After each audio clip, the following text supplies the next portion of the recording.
बहुत लंबी थी जो आपको इंतजार करना पड़ गया।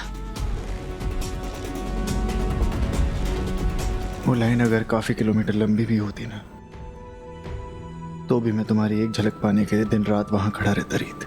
आप बिल्कुल पागल है, आपको पता है ना। पागल तो मैं हूं तुम्हारे लिए, लेकिन अभी तो मैं ये सोच के पागल हो रहा हूँ रीत कि तुम्हें यहां से बाहर कैसे निकालूं, और मुझे कोई रास्ता नजर नहीं आ रहा। मैं क्या करूं? मुझे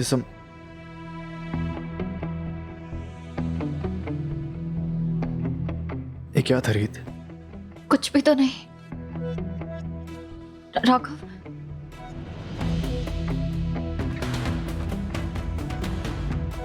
ये किसने किया रीत? मुझे बताओ, मैं उसे ऐसे अंधेरों में दफन कर दूंगा कि उसकी रूह भी कांप उठेगी तुम्हारा नाम सुन के। किसने किया ये? राघव प्लीज शांत हो जाइए। जेल में ये सब होता है और मैं अपना ख्याल रखने के सक्षम हूँ राघव, और मेरे साथ आपका प्यार है ना, मेरी ढाल बन के रहने के लिए। आप सुन रहे हैं ना मैं क्या कह रही हूँ? तुम चाहे जो भी कहो रीत, तुम यहाँ सेफ नहीं हो। जो एक बार हमला कर सकता है वो दोबारा भी कर सकता है। मुझे कमिश्नर को कॉल करने दो। नहीं राघव। रीत, वरना क्या फायदा मेरी पावर का, मेरे पैसे का, अगर मैं तुम्हारे लिए इस्तेमाल ही ना कर पाऊं तो? आप ऐसा नहीं करेंगे राघव, प्लीज। मैं नहीं चाहती कि लोग ये सोचे कि मैं गुनहगार हूँ और अपने पावरफुल और रिच हस्बैंड की वजह से कानून से बच गए। मैं यहाँ से सर उठा के बाहर निकलना चाहती हूँ क्योंकि मैं बेकसूर हूँ, मैंने कुछ गलत नहीं किया है। रीत, तुम्हारे ये उसूल मेरे दिल का बोझ बन रहे हैं। तुम्हें ऐसे देख के दिल को चोट पहुंच रही है मेरे। और यही तो हमारे प्यार की परीक्षा है ना राघव। मैं चाहती हूँ हम दोनों मिलके इस इम्तिहान को पार करें, क्योंकि आपके साथ के बिना मैं ये नहीं कर सकती। अच्छा, मुझे कम से कम उस नर्स का नंबर दे दो जिसने तुम्हें माँ की रिकॉर्डिंग भेजी थी। मुझे लगता है तुम्हें बेगुनाह साबित करने के लिए वही अकेला जरिया है। पर जिसका नंबर याद नहीं है, पर मेरे फोन में है उनका नंबर। वो फोन तो इन लोगों ने जब्त कर लिया।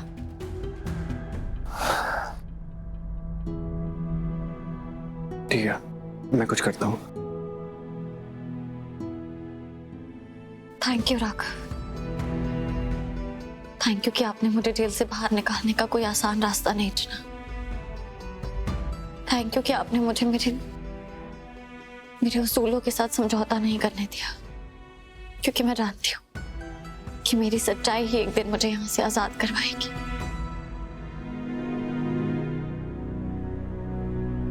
मैं जल्दी तुमसे मिलने वापस आऊंगा।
रीत ने कहा था कि उसका फोन पुलिस के पास है, और पुलिस ने उसका जो भी सामान लिया है वो इसी रूम में होगा।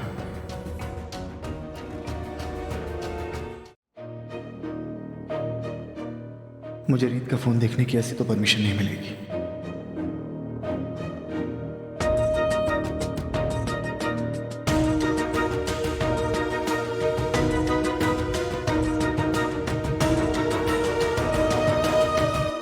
कांस्टेबल साहब, डीएसपी साहब आपको बुला रहे हैं, कुछ अर्जेंट काम है।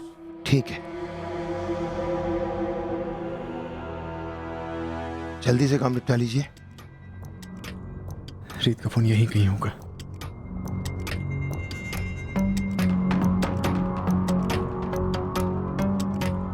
अब इतने सारे लॉकर में रीत का लॉकर।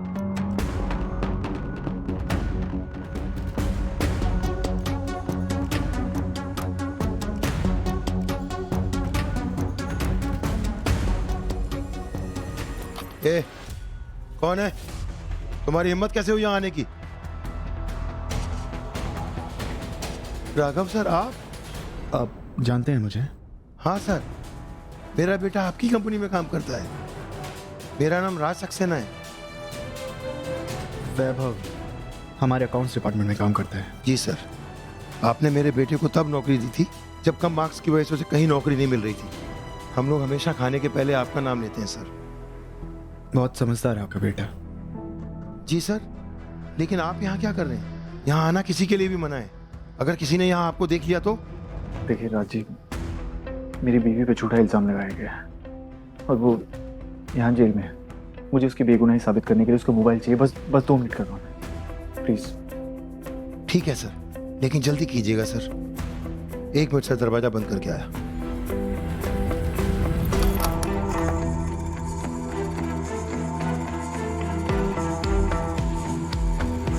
जल्दी कीजिए सर। हाँ,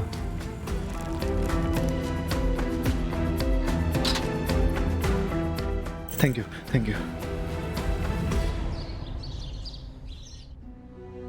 एक्सक्यूज मी, बोलिए। क्या ये यहीं काम करती हैं?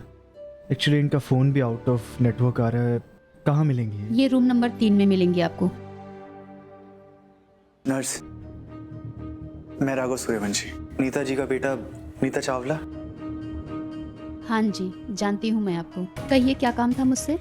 एक्चुअली मेरी वाइफ बहुत बड़ी परेशानी में फंस गई है। कोर्ट में उस पर झूठा इल्जाम लगा है कि उसने वो वॉइस रिकॉर्डिंग अपनी तरफ से बनाई है। आपको मेरे साथ चलना होगा, मेरी हेल्प करनी होगी प्लीज़। और कोर्ट में ये कहना पड़ेगा कि माँ ने आपके फ़ोन में वॉइस मैसेज रिकॉर्ड किया था। ठीक है, चलिए। मुझे क्या मिलेगा?